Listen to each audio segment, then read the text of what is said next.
Good evening, everybody. My name is Lynne Doherty, and I'm the leader of West Berkshire Council. Welcome to this Facebook Live or YouTube Live session on adult social care. You'll see this evening I've been joined by Paul Coe, who is our Service Director for Adult Social Care.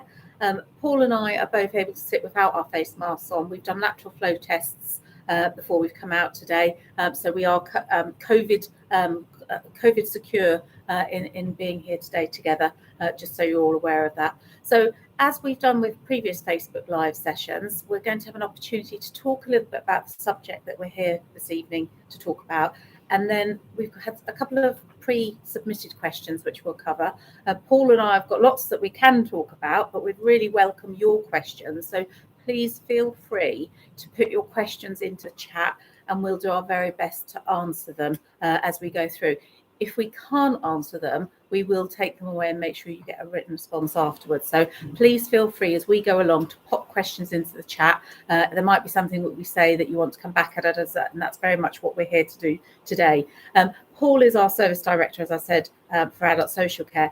Jo Stewart, Councillor Jo Stewart, is our portfolio holder. Unfortunately, she's not able to come here today because she's got other commitments on. And this session was actually a little bit time sensitive. And I'll come to that in a moment when I let Paul introduce himself, and we'll tell you why this session's a little bit time sensitive. But those observant amongst you may see that we're in a different location. So today we are at the Phoenix Centre, which is a fabulous community resource that we have supporting people with PAN disabilities across West Berkshire. There's lots of bookable rooms here, so it's available to book and everything. We thought it was really appropriate, if we're going to talk about adult social care, to come to some of our facilities. And what I would say, while I have the opportunity, is to thank everybody that works out of the facilities here for all that they've done in keeping the facilities open and COVID secure. I've had my temperature taken as I came in. I had to show my lateral flow test results as I came in. So really great stuff being done by the staff here. So Paul, do you want to introduce yourself? Or at this moment in time, I said the Adult Social Care Director. What does that mean? Service Director of Adult Social Care. Yes, well, it means fundamentally I'm responsible for the delivery of a whole set of functions here in West Berkshire for West Berkshire Council. I think it's worth saying that adult social care means to me two things. It's the activities that we carry out as a council, but also got sort of devolved responsibilities for a whole load of activity that happens in the district. Mostly, look, in the simplest sense, it's about trying to make sure that people who need support, care and support, get it, get the right kind of support in the right kind of way. So fundamentally, that's principally about people who have disabilities of some description, and as a consequence of those disabilities, need support in order to have a good and successful life. Okay. So that's what we're about. Thanks, Paul. So adult social care is a term you might often hear. We think it's really important that we spend some time talking about it this evening. Just to put it in context, we've got around 158,000 residents here in West Berkshire. Of the adult population, which is about 122,000, 65% are over 65, and that's an increasing demographic figure as well. So over the last sort of 9-10 years, the percentage of adults over 65 here in West Berks has increased by 29%, which is quite a lot, really. So it's really an important subject for us to talk about. It's also important in terms of what it does with regards to our budgets here in West Berkshire. So on average, if you take this year's budget, it's about 143 million. Adult social care, the expenditure on adult social care is 69 million. So that's, you can see it's roughly about that 50%. I'll just clarify that. That's expenditure. We also get income. People do pay towards their care as well, so that takes the figure down to around 50 million pounds. So when we're talking about our council tax, when we're talking about the adult social care precept, which is the a percentage amount we're able to charge on top of our budget figure each year to pay for this, it makes it a really important large part of all of the services that we operate here in West Berkshire. So we felt it was really important to come and tell you a little bit more about them. It's also particularly time sensitive this evening because we're in the middle of a consultation. And I wonder, Paul, do you want to tell everybody a little bit more about the consultation and how people can take part and the time in which they need to do so. Thank you. Yeah. So the process we've gone through with this draft strategy consultation is to set out from the business perspective, from the senior management team in particular. I've sat down and said, here's the information that we think is useful. So some of our data in terms of the people that we look after, the numbers, the budget, and so on, as you just sort of covered briefly. But also the kind of things that we think we should be doing more of or should be doing differently across the coming few years. But this is the key point now where we've said, these are our thoughts and ideas, but please tell us what you think. If you're a member of staff, if you're a stakeholder in another way, if you're a service user, if you're a carer of a service user, or if you've got some kind of stake in what we do and how we do it. And I think it's, I'd really encourage people to take time to, it's not a huge document. I was very impressed actually. I've said this to Paul, I've read many West Berkshire Council strategies, and actually this is a very concise piece of work that really details out all those key sectors that you're talking about. So it's an easy read document. Good. About 10 to 15 minutes to respond. So essentially, we've asked you in particular to look at the areas for development, and also what I've called our guiding principles. In other words, the things that we should have in our mind when we think about how we do our job and the way we should behave generally. So I've asked people particularly to concentrate on those two short sections. If you're detail oriented, the details there. If you just want to get into the kind of the more sort of philosophical bits, that's fine too. Or even if you just want to set your own agenda and say, I want an opportunity to say something to adult social care, then there is an opportunity. So it's the Consultation and Engagement Hub, which is where we post all of our consultations. The closing date is 3rd of Jan. So there's still a bit of time to do to get your responses in. But yeah, it's open to, as I say, we've directed what we'd like you to comment on, but equally, if you've got your own views, just let us know. Thanks, Paul. And I think we're going to put the link onto the chat on the live stream. So please do take part in that consultation. It's a really important one, as I say, it affects a lot of us. So it'd be a really good one to have going forward. So when I was thinking about this session, Paul, I was thinking about all of the things that we're currently hearing about adult social care. And a lot of that seems to be around the care workforce. Can you tell me a little bit about what recruitment for the care workforce is like here in West Berkshire? Because we're hearing nationally about concerns. What's it like on the ground here in West Berkshire? Well, look, there's a few ways to look at this, Lynne. It depends if you're glass half full or glass half empty. I would say that one of the things that's true at the moment is that there are tremendous opportunities out there for people that are interested in the sector. Yes, as nationally there are shortages in the workforce, but what that means to me is, if nothing else, that if you are interested in it and if you are hardworking and you've got some ambition, this is a great place to be because there are career development opportunities. As a sector, one of the things that we're really good at is making sure that people have the training that they need. So if you're out there thinking, well, what kind of a job, what kind of a career am I interested in, then I would sell this as a rewarding. I've been in adult social care for 30 years. I can honestly say I look forward to going to work. I always have. It's given me opportunities to travel, to do stuff that I never thought I'd be able to do. So if you're at all interested, check us out. We've got we've refreshed our recruitment pages within the council. We've got a Facebook page for recruitment as well. But as I say, the sector's quite big. One of the things that I think I hadn't appreciated is that there are loads of different ways to do social care. So from my own experience, whilst in social care, I have worked for the army, I have run a garden centre, and here I am in West Berkshire.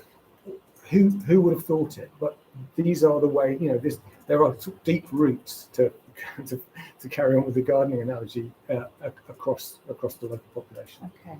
And so I understand that if somebody was thinking about becoming a carer here in West Berkshire and was interested in doing so. We'll put some links into the chat so that people know and can see our website. I think we've got our own sort of microsite for our recruitment and retention piece. So we'll put that in the website. But please, if you are interested, please do get in touch, because we would like to certainly see more. And I suppose with regards to that recruitment piece, the other thing we've been hearing about is the fact that whether staff are vaccinated or not. Can you tell us a little bit about what that picture looks like here in West Berkshire? Yes, so absolutely. The requirement is very plain and simple. If you're going to be working in a care home, you must be double vaccinated, or you must have a valid exemption.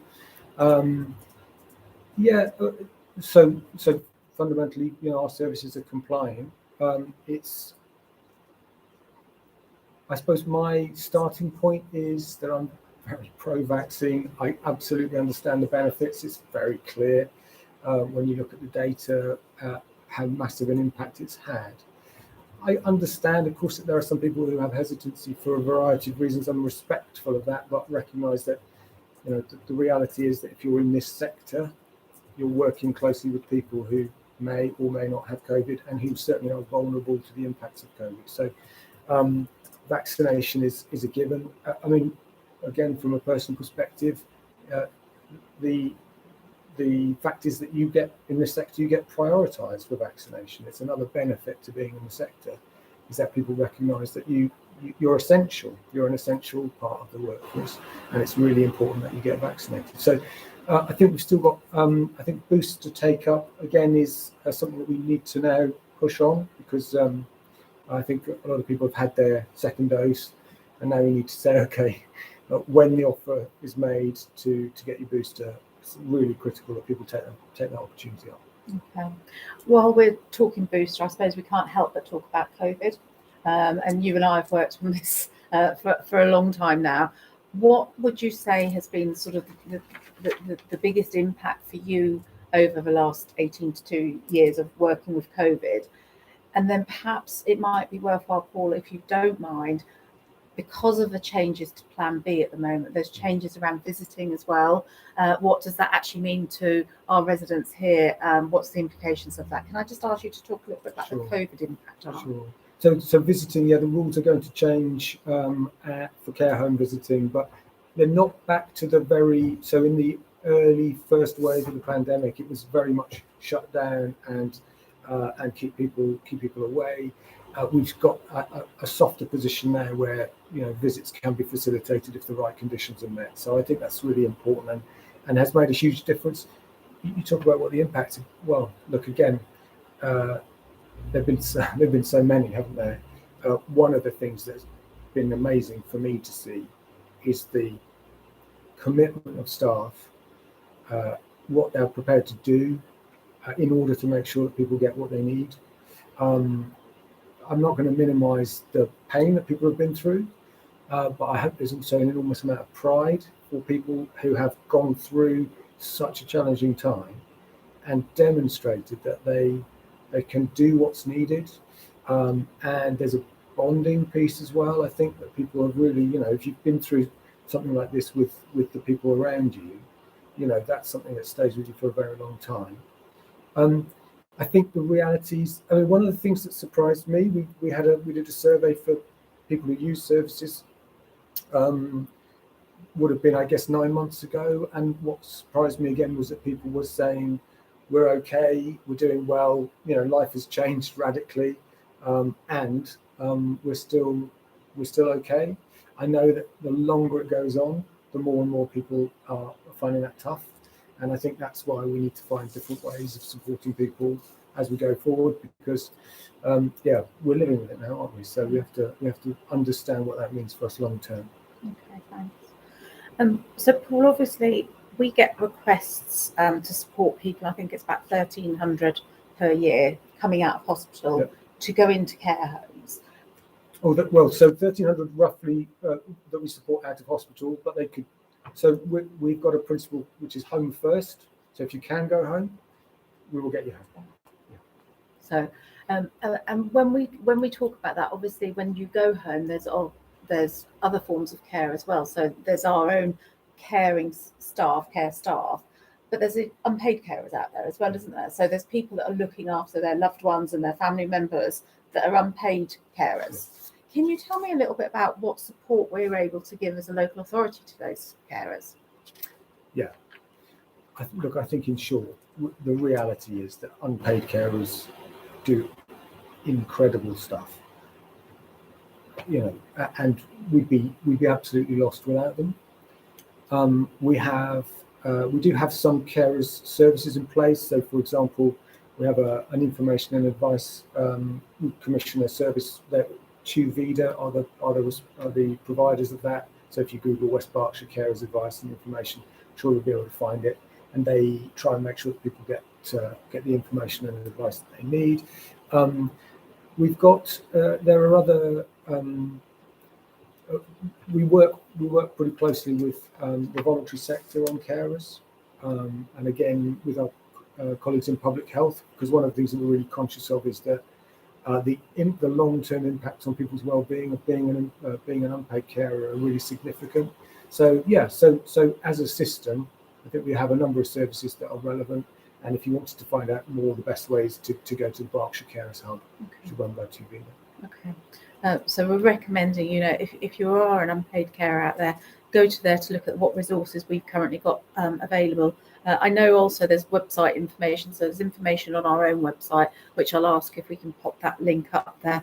But we've also got some hard copies of the carers booklet, because I appreciate not everybody will necessarily have access to a laptop. So if you know of somebody that hasn't got access to a laptop, we have got a carers booklet, information booklet. So please don't hesitate to get in contact with us, and we will make sure that goes direct if somebody hasn't got access to a laptop. And then at the end of the day, if somebody is struggling, we would always say you can call us. So you can call us here on 01635 503 050. So there are different ways of contacting us, but if you're a carer out there and you need support, please do get in touch. There's another initiative as well, which I think is quite a reassuring one, is that we have carers emergency cards, and I think that's a really nice touch, because it's a case of if you're carrying one of those cards and something happened, that the emergency services would recognise that you may be a carer and somebody may be dependent on you at home. So it just alerts them to the fact that there may be somebody waiting for you to come home. And I think that's a really positive step. But there's lots of information there, but please do get in touch. I suppose when we talk about adult social care, we often focus on thinking about older people, but it's not just older people, is it? Because people with learning difficulties, I'm not sure percentage-wise, you may well know the percentage-wise, but we deal with a whole range of ages. So obviously from children and young people who transition through to adult social care that may have learning disabilities. Can you tell us what that looks like here in West Berkshire, Paul? Yeah, I don't want to be overly complacent about this. I think we've made a lot of progress over the last few years. Yeah, the Care Act says that we should start thinking about the transition process from age 14. I think probably in real terms, families think that that's a little early, and that a lot can change between 14 and 18. But that we work particularly closely with our colleagues in education and in children's services to understand who lives in the district that's coming through, that's likely to need a service from adult social care, and try and start having a conversation. Our aspiration is that by the time a young person is 17 and a half, if they're going to have adult needs as an adult, that we have a reasonable plan, sensible plan about what our support is going to look like. I think it's worth recognising that in the same way that you'd say adults are different to children, adult services are different to children's services, the law is different, and so on. So there are things that are important distinctions between what we do and what our colleagues supporting children do. And we talk an awful lot about individuals and their families and what they're likely to need from us when they hit 18. Okay, that's cool.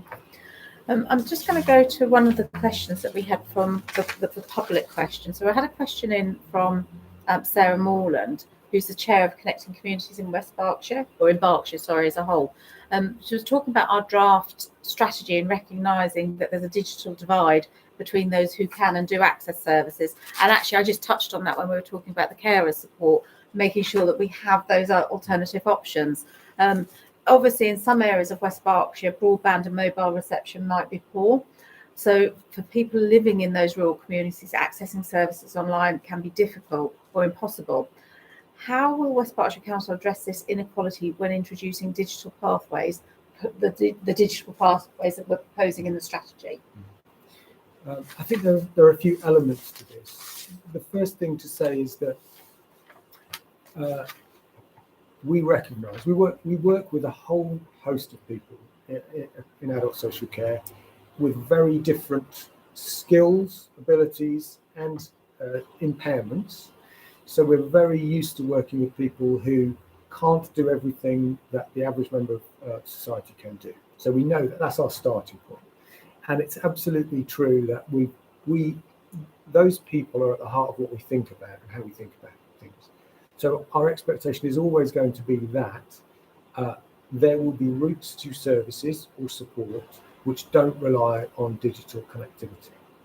I think the real benefit of the digital pathway is that those people who can self-serve or who can have a quick and efficient route through a digital route means that there will be more space and time to work with those people who can't do that, who don't have the resources or the abilities. I guess the other thing that I'd say, which is really important, is that we have other resources in the community that can help people who might be digitally excluded to have access. So our libraries are a really good example where you can get access to equipment and you can get advice and support. So and part of the way that we work in my service is to try and connect people to resources in their community which help them to live their lives successfully without a reliance on us. So certainly we won't ever rely entirely on digital. We won't exclude people, and we want to try and include people in other ways as well. Thanks, Paul. And I think it's also worthwhile noting here in West Berkshire, we've got 99% coverage from superfast broadband, and that there's a project, so they did a digital infrastructure project, and actually I'm a member of the local enterprise partnership, and we've been looking at this as a topic of recovery across the district, and there's a target there for 2025 to make sure that we get full fibre to 95% of homes in West Berkshire. I think we still have some blackout spots, but we are dealing with them almost on a one-to-one basis. So hopefully, we recognise the need for digital going forward. I think it's that balance as well of the need for digital and making sure that everybody has access to digital, and then the opportunity for people to actually use digital as well. So it'll be quite an interesting one going forward. Paul, we talked about learning disabilities and we talked about older people. The one that we're seeing coming through far more, and actually I got involved with earlier this year, is around dementia and people struggling with dementia. What are we doing to help our care staff support those with dementia, and what are we doing to help carers out there generally working with people with dementia? Is there a little bit more you can tell me about that? Yeah, as you say, it's a growing area of demand. Again, can be very challenging. I suppose starting point I always come from is that different people have different circumstances and different needs, so we've got to absolutely take a very person-centred approach to this. Dementia Friendly West Berkshire is a good place to find out more about what's available. It's an area of practice where I've seen lots of interesting things done. I think dementia cafes, for example, have been interesting. The Dementia Bus, something that I know has been very impactful for people in terms of understanding the impacts and raising awareness. I'll just pause you there. The Yeah. Dementia Bus, great facility for training care staff that are working with clients with dementia, so that they get a virtual tour of actually what it feels like, sensory, of living with dementia. And I was fortunate enough to join the portfolio holder, Councillor Stewart, to actually have one of those virtual tours in the summer. But that's the sort of the training that we're putting into helping our care staff to support people with dementia. And it was a unique experience, because you go into a facility whereby they do things like they take your shoes off and put pressure points into your feet and put your shoes back on, because they're trying to make you feel and understand what it's like actually living with dementia. It was really, really powerful stuff. I think it's worth saying actually as well, the West Berkshire directory, which should be pretty easy to find, is a great place to find out about all sorts of resources across the community. We host that in the council, and it's really useful for making sure people know what's out there. We've been having conversations recently with the Fair Close Centre about how we can support them, because again they're very conscious that they look after a certain group of people, and actually the needs of people who want to come to the centre are increasing. I always plug as well telecare. There's lots of innovative products available in telecare that help people to live safely with minimal barriers or restrictions. So helping a carer to know where their cared for person is and what they're doing. So very interesting things. We can facilitate access to telecare, or again, people might want to look at it. There's plenty available online to see what's available out there. Thanks. Just a reminder, if you want to ask any questions, please do put them in the chat. Paul and I will. There's one more topic I just want to cover with Paul. We won't stay for longer than if there's no questions coming through, we will call it a day. But I don't think we can do that, Paul, before we cover winter pressures. And I think there's so much talk just now about pressures on adult social care and what the future holds. So I was telling you, I was reading the white paper on reform of social care and putting people at the heart of care over the weekend. So in preparation for coming along today, I thought it was the first opportunity I've had to read the paper. And actually there's so much in there that I thought was very positive. You'd say it's building on the Care Act 2014. Can you just tell us a little bit about your views of what we've seen so far on the new white paper with regards to social care? Yes. Okay. So, as you say, there's an awful lot in there.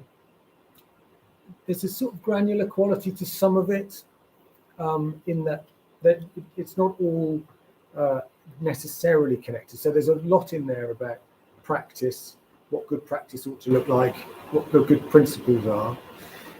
There's a lot in there about housing, which I think is so hugely important in terms of, the outcomes for people, is so affected by where they live and how they live.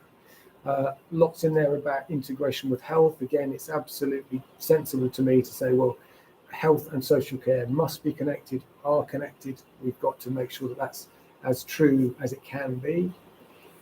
And then there's a whole chunk about money. And I think it's definitely fair to say that we are in the early days of understanding what that looks like. I think the Department of Health and Social Care also has some processing to do in terms of understanding the sort of the knock-on effects of what's being discussed. So lots of changes potential changes set out for what people pay towards the cost of their care, and particularly with the introduction of a cap on the cost of care across the lifespan. So I'm positive about the practical elements of it, and I'm keeping my powder dry while we work through the numbers about what do the charging changes actually going to mean for people and for the council here. Yeah, so those changes come in I think it's October 2023, and I was the same when I was reading it. I was thinking, this is the right narrative. I think this sets us in the right direction, and I'm really pleased to see social care getting the focus of attention that it does in that paper, and recognising the impact and the powerful impact that social care can have. So it certainly feels like it's a step in the right direction. It'd be interesting to see as we go forward the details around some of those funding coming through.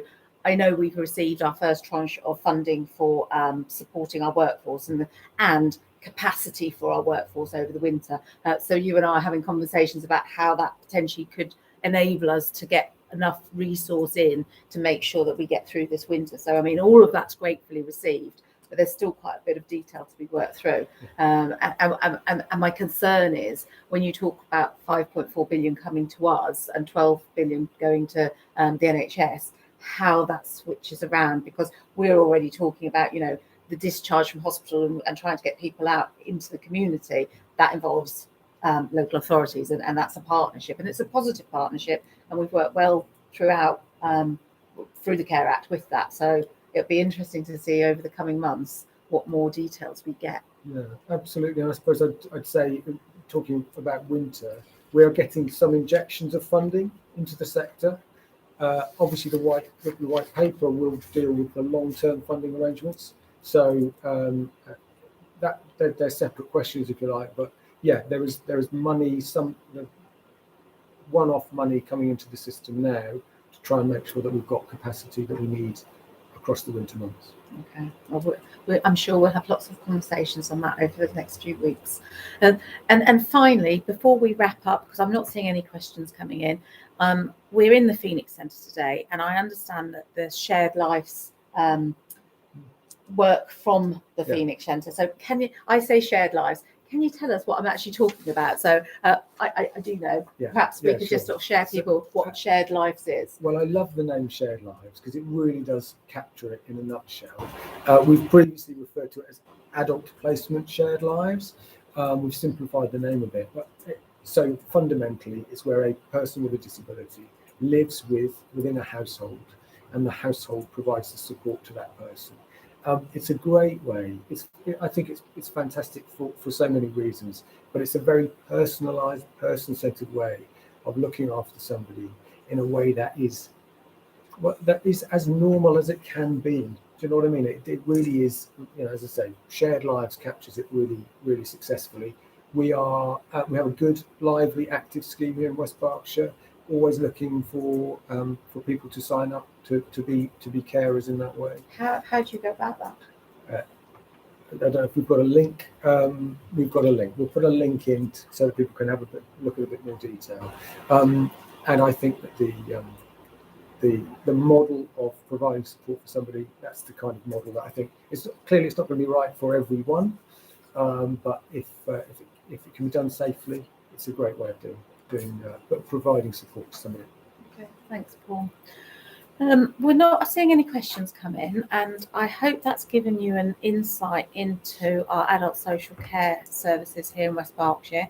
We're always happy to take questions on this particular topic, so please feel free, if you go away and you think of something else, to contact either myself or Paul. I will direct it towards Paul, so to contact us with any specific questions. But we hope you found that a useful insight into what adult social care does here in West Berkshire and where we're currently positioned with regards to the current winter situation and the current COVID situation. Thanks, Paul, for your time today. It's very much appreciated. I hope that everybody's enjoyed watching it, and we will see you for the next Facebook Live in the new year. So can I just take this opportunity to wish everybody a safe and happy Christmas ahead.